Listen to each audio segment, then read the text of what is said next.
Uniform banking code लागू करने की मांग वाली मेरी पीआईएल पे आज सुनवाई हुई।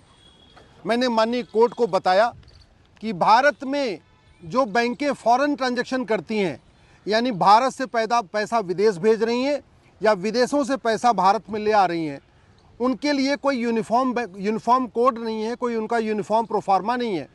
और नतीजा ये हो रहा है कि भारत के अंदर का काला धन बाहर जा रहा है और बाहर से पैसा अंदर आ रहा है, और जो अंदर पैसा आ रहा है विदेशों से, उससे नक्सलियों की फंडिंग हो रही है, माओवादियों की फंडिंग हो रही है, मिशनरियों की फंडिंग हो रही है, आतंकवादियों की फंडिंग हो रही है, अलगाववादियों की फंडिंग हो रही है, पत्थरबाजों की फंडिंग हो रही है, घुसपैठियों की फंडिंग हो रही है।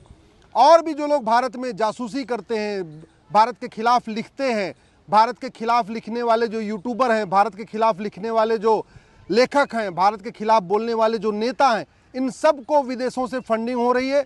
लेकिन उसको न तो आरबीआई पकड़ पा रहा है, न मिनिस्ट्री ऑफ फाइनेंस पकड़ पा रहा है, क्योंकि भारत में यूनिफॉर्म बैंकिंग कोड नहीं है। मैंने ये भी कहा था कि जो विदेशी बैंकें हैं, चाहे वो एचएसबीसी हो, चाहे वो सिटी बैंक हो, चाहे वो सीटीबीसी बैंक है, एईबीसी बैंक है, आईसीबीसी बैंक है, जेपीएमसी बैंक है, एसएमबीसी बैंक है, इन सभी बैंकों के लिए एक यूनिफॉर्म बैंकिंग कोड लागू होना चाहिए। मैंने ये भी मांग किया है कि जो पैसा बाहर से अंदर आता है, उस पे भेजने वाले का नाम भी लिखा होना चाहिए, उसका पूरा पता भी लिखा होना चाहिए, उसका मोबाइल नंबर भी होना चाहिए, जिस देश से पैसा आ रहा है वो उस देश की करेंसी भी लिखी होनी चाहिए, जो इसका कन्वर्जन रेट है वो कन्वर्जन रेट भी लिखा होना चाहिए। और इसी तरीके से जब अंदर से पैसा बाहर जा रहा है तो भी पूरा डिटेल लिखा होना चाहिए। आज की डेट में क्या हो रहा है, आरटीजीएस और एनईएफटी ये डोमेस्टिक टूल है। अगर आपको भारत के अंदर पैसा भेजना है किसी को, तो आपको आरटीजीएस यूज़ करना और एनईएफटी यूज़ करना है। और भारत से बाहर पैसा जाएगा तो कोड होना चाहिए आईएमटी, इंटरनेशनल मनी ट्रांसफ़र। लेकिन भारत के अंदर जो विदेशी बैंकें हैं, उसमें से कुछ बैंकें भारत के अंदर के काला धन को बाकायदा बाहर भेज रही हैं और उसमें आरटीजीएस एनईएफटी यूज़ कर रही हैं। और इसी तरीके से ये जो विदेशी बैंकें भारत में हैं, बाहर से पैसा मंगा रही हैं, फंडिंग कर रही हैं अलगाववादियों को, कट्टरपंथियों को, जिहादियों को, पत्थरबाजों को, माओवादियों को, नक्सलियों को। लेकिन उसमें भी आईएमटी यानी इंटरनेशनल मनी ट्रांसफ़र लिखने की बजाय आरटीजीएस एनईएफटी यूज़ कर रही है। तो इसके कारण न तो आरबीआई को पता चल रहा है कि कितना बाहर से पैसा आ रहा है अलगाववादियों के लिए, न आरबीआई को ये पता चल रहा है कि भारत के अंदर का जो ब्लैक मनी है वो कितना बाहर जा रहा है, क्योंकि जो विदेशी बैंकें हैं वो IMT international money transfer use करने की बजाय एनईएफटी यूज़ कर रही हैं, आरटीजीएस यूज़ कर रही हैं और आईएमपीएस यूज़ कर रही हैं। माननीय कोर्ट ने आज डिटेल सुनवाई किया, आरबीआई के पक्ष को भी सुना, केंद्र सरकार की तरफ से एडिशनल सॉलिसिटर जनरल साहब अपीयर हुए, उनको भी सुना। और मेरी ये जो पिटीशन है, इसको आज उन्होंने मिनिस्ट्री ऑफ फाइनेंस को और मिनिस्ट्री ऑफ होम अफेयर्स को भेज दिया है। और मिनिस्ट्री ऑफ फाइनेंस से और मिनिस्ट्री ऑफ होम अफेयर्स से कहा है कि आप इसके जो मैंने इसमें कंटेंशन रेज किए हैं, जो बातें इसमें मैंने लिखी हैं, इसको एग्जामिन करिए और एग्जामिन करके 3 महीने के अंदर एक डिटेल ऑर्डर पास करिए। यूनिफॉर्म बैंकिंग कोड लागू करना चाहती है सरकार कि नहीं करना चाहती, इस पे 3 महीने के अंदर डिसीजन ले। हमको इस बात की भी छूट दिया हुआ है कि अगर 3 महीने के बाद सरकार का जो डिसीजन आता है, अगर उससे हम संतुष्ट नहीं है तो मैं दोबारा कोर्ट आ सकता हूँ फिर से यूनिफॉर्म बैंकिंग कोड के लिए। मेरा ये कहना है, यूनिफॉर्म बैंकिंग कोड बहुत ज़रूरी है, क्योंकि भारत में लगभग 50,000 करोड़ रुपए विदेशों से आ रहे हैं। खाड़ी देशों से भी आ रहा है, यूरोप से भी आ रहा है, अमेरिका से भी आ रहा है, और वो पैसा आ रहा है भारत को डिस्टेबलाइज करने के लिए, भारत में अशांति फैलाने के लिए। जो डीप स्टेट है वो बहुत बड़ी फंडिंग कर रहा है। और फंडिंग किसको कर रहा है? जासूसों को कर रहा है, अलगाववादियों को कर रहा है, माओवादियों को कर रहा है, नक्सलियों को कर रहा है, यूट्यूबर को फंडिंग कर रहा है। बाहर से पैसा जो यहाँ के नेता हैं उनके एनजीओ को आ रहा है, उनके परिवार के एनजीओ को आ रहा है।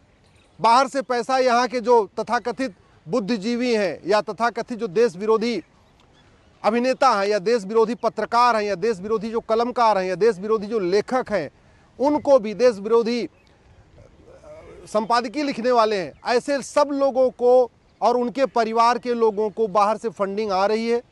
और फंडिंग इसलिए नहीं पकड़ी जा रही है क्योंकि विदेशी बैंकें फंडिंग करते समय आईएमटी कोड यूज़ करने की बजाय, international money transfer code use करने की बजाय NEFT RTGS यूज़ कर देती हैं।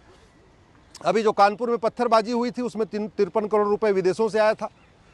किसान आंदोलन के समय भी ऐसी बातें आ चुकी हैं, बहुत बड़ी फंडिंग आई है विदेशों से और फंडिंग आज भी हो रही है। सरकार ने 4 लाख से ज़्यादा NGOs के लाइसेंस कैंसिल किए हैं जिनके लेन देन में गड़बड़ी थी, जिनकी फंडिंग में गड़बड़ी थी। लेकिन मेरा ये कहना, अभी फंडिंग रुकी नहीं है। NGOs के लाइसेंस भले रद्द हो गए, लेकिन अब उन्होंने दूसरे NGO बना लिए। एक्स नाम का NGO रद्द किया तो उसी NGO के उसी मालिक ने अब Y NGO बना लिया। जैसे हमने PFI को बैन किया तो PFI के लोगों ने अपना अलग संगठन बना दिया। पहले सिमी को बैन किया तो सिमी वाले जो संगठन में थे उन्होंने अपना अलग से नाम से संगठन अपना अलग खड़ा कर लिया। तो संगठन को बैन करने से, NGOs को बैन करने से भारत में अशांति नहीं रुकेगी। अशांति तब रुकेगी जब एक यूनिफॉर्म बैंकिंग कोड होगा। बाहर से जितना भी पैसा भारत आएगा उसके लिए एक सिंगल प्रोफार्मा हो, और भारत के अंदर से जितना विदेश पैसा जा रहा है उसके लिए भी सिंगल प्रोफार्मा हो। अभी सभी बैंकों की अपनी अलग अलग स्टाइल है। HSBC की अपना अलग तरीका है, सिटी बैंक का अपना अलग तरीका है, और भी जितनी विदेशी बैंक हैं, चाहे वो यूरोप की हैं या खाड़ी देशों की हैं या जहाँ की भी हैं, वो सब अपने अपने तरीके से बैंकिंग कर रही हैं। चूँकि कोई यूनिफॉर्म बैंकिंग कोड नहीं है कि सारे बैंकों के लिए एक फिक्स प्रोफार्मा नहीं है कि आपको जो ट्रांजैक्शन करना है उसका फॉर्मेट ये है, सबका जो फॉर्मेट फिक्स नहीं है, तो अपनी अपनी मनचाही चल रही है और इसीलिए फंडिंग चलती जा रही है और फंडिंग अभी भी रुकी नहीं है। और इसीलिए भारत में जो पत्थरबाजी है, अलगाववाद है, कट्टरवाद है, जिहाद है, मजहबी उन्माद खत्म नहीं हो रहा है। अलगाववादियों की कमर इसलिए टूट नहीं रही है क्योंकि बाहर से पैसा आ रहा है। भारत में अस्थिरता फैलाने के लिए, भारत की डेमोग्राफी बदलने के लिए घुसपैठियों को बाकायदा फंडिंग हो रही है, धर्मांतरण कराने वाले मिशनरी और जिहादियों की फंडिंग हो रही है, और पैसा हवाला के जरिए आता है या भारत के अंदर का जो ब्लैक मनी जनरेट होता है वो उससे फंडिंग होती है, और तीसरा तरीका है बाहर का, वो भी लगभग 50,000 करोड़ का है। इसको रोकना बहुत ज़रूरी है। मैं आशा करता हूं कि गृह मंत्रालय और वित्त मंत्रालय बहुत जल्दी एक यूनिफॉर्म बैंकिंग कोड लागू करेगा। देश की सभी बैंकों के लिए एक यूनिफॉर्म बैंकिंग कोड होगा। डोमेस्टिक ट्रांजैक्शन के लिए अलग प्रोफार्मा होगा, फॉरेन ट्रांजैक्शन के लिए एक अलग प्रोफार्मा होगा। लेकिन जो भी प्रोफार्मा होगा, वो चाहे सरकारी बैंक हो, चाहे प्राइवेट बैंक हो, चाहे देसी बैंक हो, चाहे विदेशी बैंक हो, चाहे वो कोऑपरेटिव बैंक हो। ऐसे कोऑपरेटिव बैंक में बहुत बड़ा खेल चल रहा है क्योंकि उसका भी प्रोफार्मा सेट नहीं है, वहाँ भी यूनिफॉर्म बैंकिंग कोड लागू नहीं है। तो इसलिए मैं निवेदन कर रहा हूँ कि वित्त मंत्रालय, गृह मंत्रालय RBI के साथ कंसल्ट करके यूनिफॉर्म बैंकिंग कोड लागू करें। यूनिफॉर्म बैंकिंग कोड लागू करने से भारत की बहुत सारी समस्याएं अपने आप खत्म हो जाएंगी।